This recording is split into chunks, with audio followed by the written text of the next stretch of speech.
What's up, everybody? Welcome to the November 9th injury show. Not much injuries, but got better stuff to talk about. Gary Hartman coming through with a DK win for 100K, man. So freaking pumped. Thanks smelling the roses, having some fun, but great opportunity to have you on, talk about last night. How are you feeling today? Yeah, thanks for bringing me on. I'm feeling great. Why wouldn't I be? It's been a great morning into early afternoon. Very happy with how last night went. We had a real sweat going on, which we could talk about, but we were all kind of sweating it together in Slack and in Discord. And the guy I was sweating against was also an ETR subscriber. So shout out to JB, who also had two lineups in the top 5. But it was an awesome night. Very, very happy that we were able to take one home for the ETR team. So. Yeah, the sweat was insane with the LaMelo 5 free throws. You had AD, LaMelo chasing you down. LaMelo leapfrogged, went to overtime. It was bananas. It was. But yeah, we'll talk about kind of just going through the day, man. Like you were on the show, hosted it, killer flag plants. You crush it always. I always feel like I should never come on, just let you do it. But No. Yeah, just tell me what got you on. I'm gonna pull your lineup here. Yeah. So everybody could see. Yeah, just kind of tell me what you were kind of. This is the winning lineup here. Yep. Just tell me what got you on. Like slow mo's really low.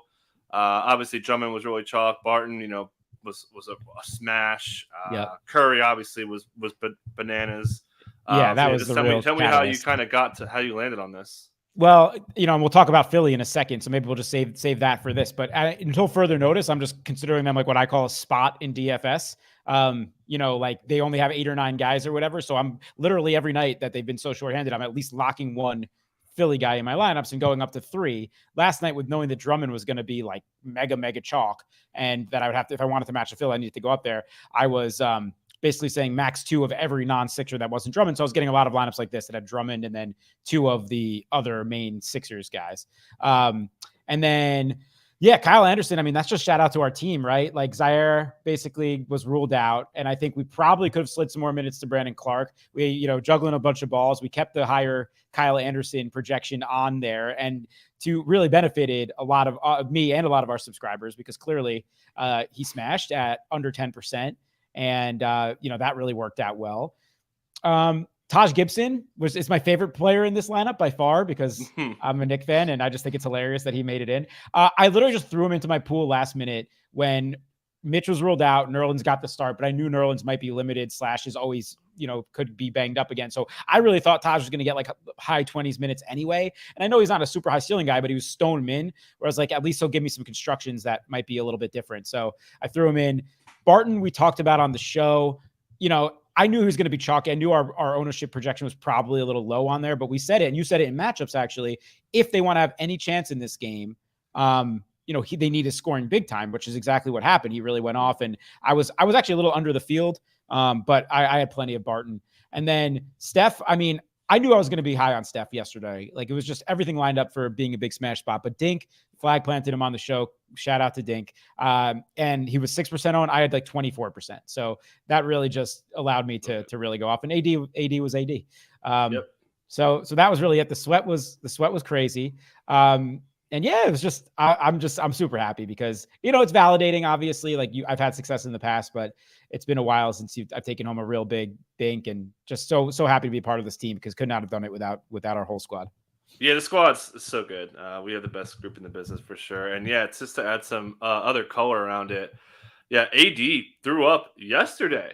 We saw him throw up 4 times. So my man AD coming through, man. He could have maybe shut it down, but it comes out there and gets it done. Curry, the Hawks are really vulnerable on the outside too. They have really good interior defense, but they were really good. And then after the game, Taylor Jenkins said that the way that things are working with their rotation, they like Jaren Jackson more as a 5 with the way they want to match up to certain teams. So that also, on top of the Jair Williams stuff, that really opened up Kyle Anderson to get even more playing time and distribute more on the block and move the ball around. So, and obviously Noel kind of getting hurt really put Taj up there. But, man, it's just awesome. I'd love to see everything kind of just come together. Yeah. So, can't wait to buy my Taj Gibson jersey. Going to purchase that today. I'm very excited about that. And oh my God. I mean, the sweat was really crazy. Like, I honestly thought, especially when Rondo went out, I thought I was dead in the water, because LaMelo was already creeping up at that point. I was like, he was like 10 points behind me with LaMelo for most of it. And then when AD sat for like only not that long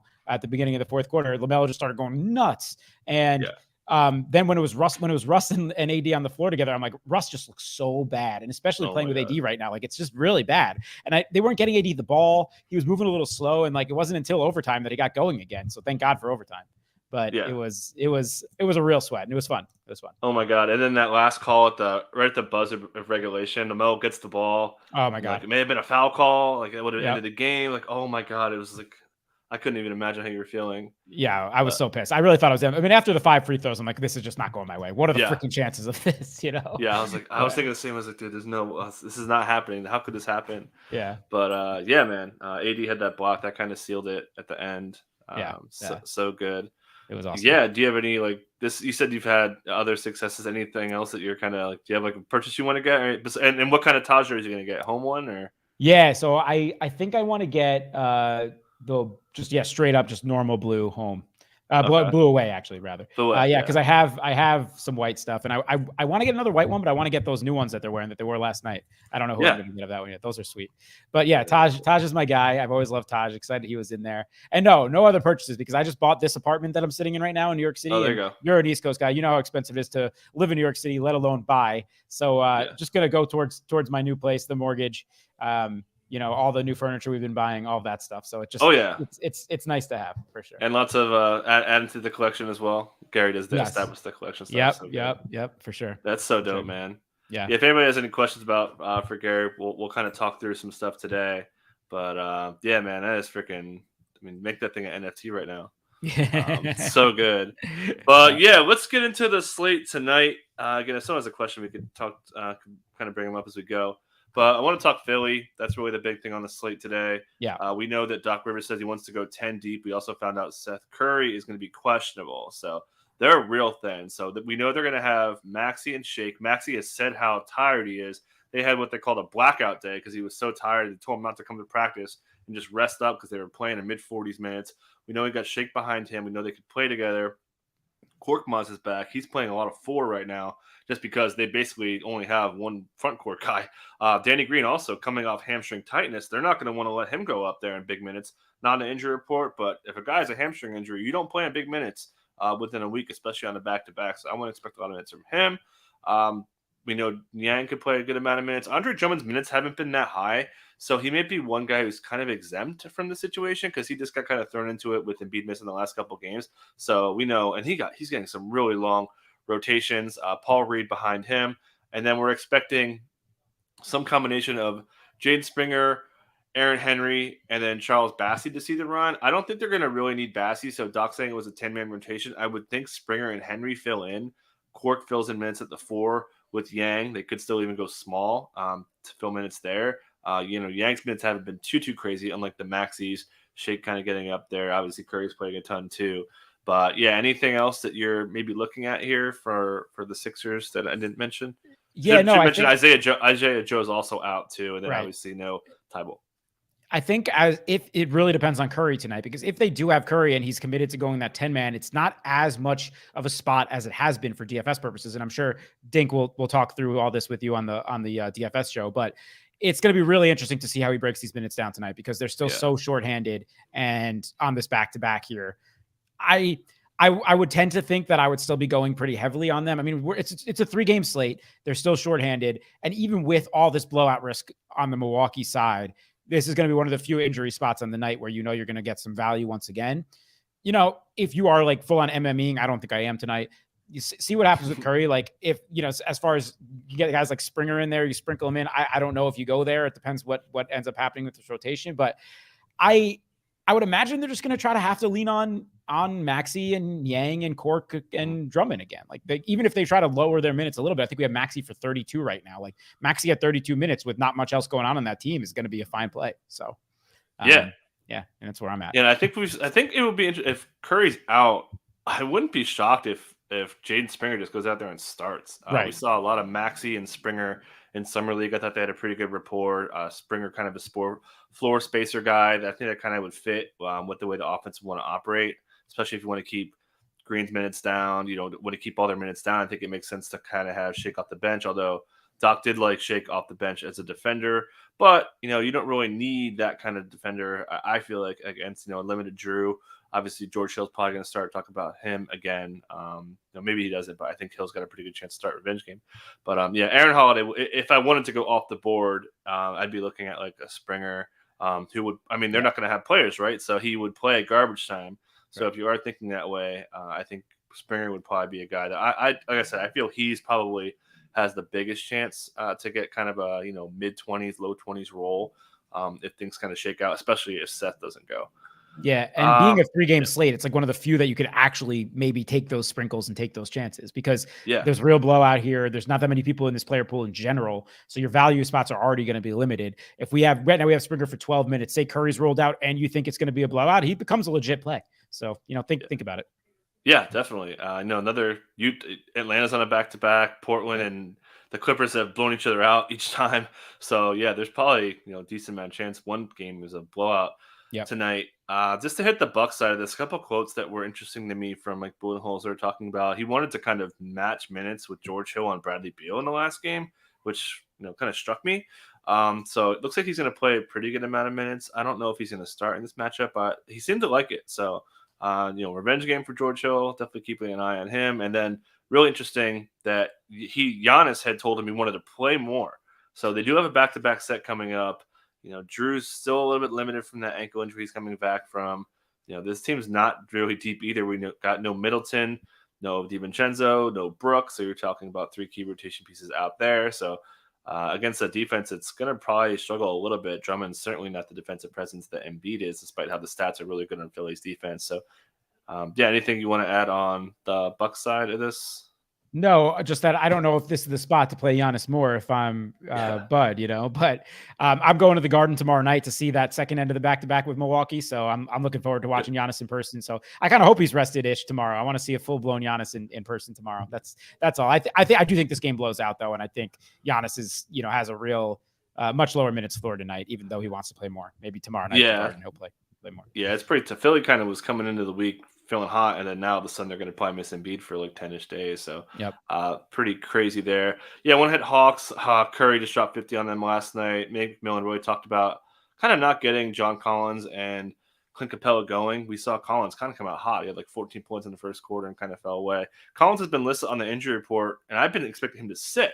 So, because he had that quote back when this whole, I think, 6 games in 9 nights started, when they rested Herter, McMillan said they were going to rest guys kind of going forward on this trip, and that hasn't really happened yet. So, wrapping up on the trip against Utah, Utah's rested. Definitely, it feels like they may have a schedule loss here. We'll have the injury report digging out. Definitely talk about it later. But yeah, so, we were considering taking a Collins under prop, and I was like, yeah, just wait on it because we don't know what's up with Capella. But yeah, what do you make of if Collins sits, because I think it's a legit possibility. Who do you think benefits the most here in a matchup with Gobert? Is it Dieng or is it like Gallo and they go smaller and try to beat Gobert that way, or would Gorgie be at play here, you think? I think they would go smaller. Yeah. I think that they would rather have the extra wing depth and kind of just have Capella match Gobert as much as you can. So, running out either Herter or Reddish. It looks like it'd probably be Herter based on the way McMillan's been going. They like Reddish in that kind of second unit role. So, but they are coming off a back-to-back. Keep an eye on. Trey was listed for an injury kind of last week. It was probably never really concerned there, but keep an eye on it. Definitely kind of a lot of ways this can go. Yep. And Utah's strength, right? Nothing going on with Utah. Yeah, Utah's pretty good to go. We had Conley get rested over the weekend. Mitchell's over his ankle injury. He's looked pretty good. They should be more or less good to go. I think there's Elijah is the only guy that's on the injury report. Somebody Elijah Hughes. Yep. Yeah, Elijah Hughes So Jared Butler got sent down, but that doesn't really matter. Doesn't matter tonight, but it would have mattered like another night maybe. Right. And just Portland, I guess. They're kind of in a pretty good spot health wise. Interesting. Kind of Chauncey Billups was like telling Dame to like chuck like 40-footers. One time that he had this interesting story that caught my ear. Like he was like, yeah, they were dropping back on defense, and Billups like yelled to Dame like, "Yo, fire from 40," and he did. So it was really cool to see that. Dame getting his confidence back, man. We'd love to see it. So real interesting. We know Dame has really had some big struggles against the Clippers. I think like 17 points per game in his last 6, something along those lines. So we'll see a lot of small ball stuff. We've got some Clippers props going on the site. If you haven't gotten that, what are you doing? But yeah, we know no Marcus Morris. Kennard's played a lot of minutes against them. So Serge Ibaka's back. We saw them go really big too. So a lot of interesting wrinkles to the way Luke could play it. But we know prioritizing Dame is a big thing for Ty Lue. Yep. Yeah, that game, I mean, again, you guys will talk about it on the DFS show, so I don't want to get too in depth, but I'm pretty sure that game will draw the most ownership and interest from a DFS perspective for obvious reasons tonight. So, keep an eye on any news there. I think Portland's not even on the injury report at all. Like, they don't even have a column right now. Meaning, I don't think they have any. Here's the injury report. So that's obviously nothing. Good news for them to be at full strength. I wouldn't be surprised to see that be kind of a battle of the guards / Paul George. Going at it there, PG versus those two, CJ and Dame, and I think Reggie Jackson, Terrence Mann get involved tonight. I think it'll be a fun game. Yeah, just one question here from about going Curry. We kind of talked about it, but like we know Dink planted it. Was there anything specific that kind of got you? Did you feel like you said you were 24% to 6%? 24%, yeah. Yeah. So was it just an ownership spot? And then, sorry. So I was actually him and Ja. I had the exact same amount of. So I had like 24 and 24, and then I was well under on Luka and Westbrook. So it was a pace thing for both those guys. I knew I loved that Memphis, Minnesota environment, which is why I flag planted Edwards, which he was fine. He didn't quite get there for winning lineup purposes, but I knew I loved that environment. And then the Steph thing is, it was pace, and the Luka game pace was going to be way slower. Plus he was going to draw a lot more ownership. I actually liked Russ a lot. I had plenty of Russ, but I ended up, when I was really breaking it down, like from just an optimal, GTO perspective as a tournament player, it made way more sense to go heavy on Steph and Morant than the other guys last night. Yeah. And tell you what, one thing I'm so pissed I missed them noting in matchups. Steph was sick for a week. Wow. And he was not playing well during the stretch, and now he's starting to feel better. And of course he goes off. So yeah, man, that was freaking awesome. Yeah. We got a question about Paul Reed there. I mean, it's so hard to really break down the way that he's going to use those minutes, but I don't know. What do you think? Because he barely did play yesterday. Yeah, I think he got 5 minutes in that second. Didn't really get a second half rotation with the way things are going. Yeah, they don't really want to play unless they have to. Doc really wants to play Drummond big minutes, despite how, whatever reasons. Drummond's actually been pretty good. I mean, what do you have? 25 rebounds yesterday. Yeah. So I mean, if Curry's out, they may want to go a little bit bigger to put some bigger bodies on Giannis, but yeah, he's like pretty much impossible to play, knowing we're going to probably get like Bassey in there. Like Bassey playing would definitely cut out the 20 upside from Reed, unless Curry and somebody else is out and they go 9 or something. Yeah, maybe. But yeah, it's tough for Paul Reed, as fun as he is. He's kind of like new Boucher. We're like, oh God, please get minutes, and it's just not happening for him. For sure. Yeah. Like, unless you get that news that he's starting, which would happen on Saturday night, right? And then we threw him up to 20 minutes. I think he played 21. Like, that's all you need from Paul Reed at his low price. But if you don't know that he's going to be in the rotation, he's risky. Obviously, on a 3-game slate, things are a little bit different. Drummond is way priced up today. DraftKings, quickly adjusted. So he's not going to get that 90% ownership tonight. But I'm about to go right top plays, so read about it there, and we'll see. I'll break down what I can expect that to look like over there. Yep. Yeah. So we're out of here on that. Gary, the new Levitan's got to take a side seat. The new King GPP bro over there. So you guys take care, and we'll catch you next time.